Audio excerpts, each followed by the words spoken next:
চায়ে পে চর্চা করতে করতে দলীয় কর্মীদের পাশে থাকার বার্তা দিলেন বিজেপির আরামবাগ সাংগঠনিক জেলা সভাপতি তথা পুরসুরা বিধায়ক বিমান ঘোষ। সোমবার সন্ধ্যায় তিনি পুরসুরার বলরামপুরে যান। সেখানে ভীত সন্ত্রস্ত দলীয় কর্মীদের উজ্জীবিত করেন। চা খাওয়ার ফাঁকে ফাঁকে তিনি তাদেরকে দেওয়া হুমকির কথা শোনেন। দলীয় কর্মীরা বিমান বাবুকে জানান, গত নির্বাচনের পর থেকেই দুষ্কৃতীরা তাদের ভয় দেখাচ্ছে। বিমান বাবু তাদেরকে জোটবদ্ধ হয়ে থাকার পরামর্শ দেন।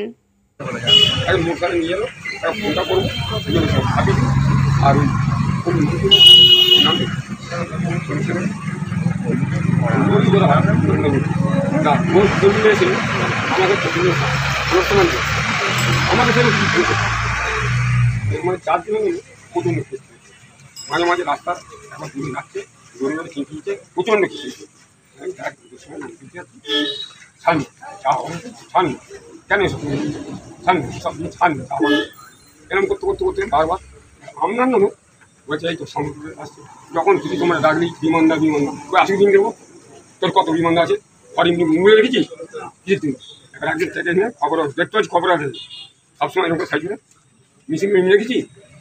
এবার দেখবে কী করবো ভাবো, সব ভাঁচা দেবে ভাবোকে তোমাদের স্পষ্ট পৌঁছে দেবো এরকম করে কিছু বলবো খান না সব খান বলে 20 মিনিট হেস্ত বলছে হেস্ত ফল আমি এর জন্য কি না না আমি পাই। গতকাল রাত্রেবেলা এখানে দু একজন আছে, বেশি নয়, দু একজন যারা ওই মদ টদ খেয়ে মাদ্রামি করে আর কি, ওই হুমকি হামকা দিয়েছে। তার জন্য আমি আজকে এখানে এসেছি আমাদের কার্যকর্তার সঙ্গে দেখা করতে, বুথ সভাপতি শক্তিকেন্দ্র যারা আছে কথা বলার জন্য। একটাই কথা বলবো, কোথায় কি হচ্ছে জানি না। আরামবাগ লোকসভা, আরামবাগের যে মাটি আমাদের, আমরা 6000 ভোটে পিছিয়ে থাকতে পারি, কিন্তু মাটিটা বিজেপির মাটি, আর পুরসুরার মাটি তো বিজেপির মাটি। এখানে 23,000 ভোটে তৃণমূল কংগ্রেস হেরেছে এই বিধানসভায়, আর এই সমস্ত বুথ তৃণমূল কংগ্রেসে হারা। যারা এখনো মদ খেয়ে রাত্রিবেলা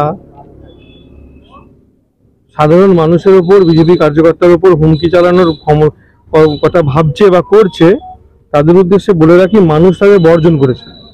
তারা এইসব করার আগে 10 বার ভাবুক। তাদের এইসব কার্যকলাপের জন্যই মানুষ তৃণমূল কংগ্রেসকে বর্জন করেছে।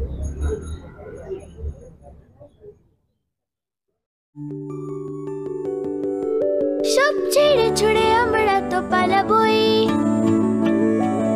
ফুল স্পিডে দৌড়ে যাবই। আমরা খেলবো, শিখবো, পড়বো, নাচবো, নতুন বন্ধু পাতাবই।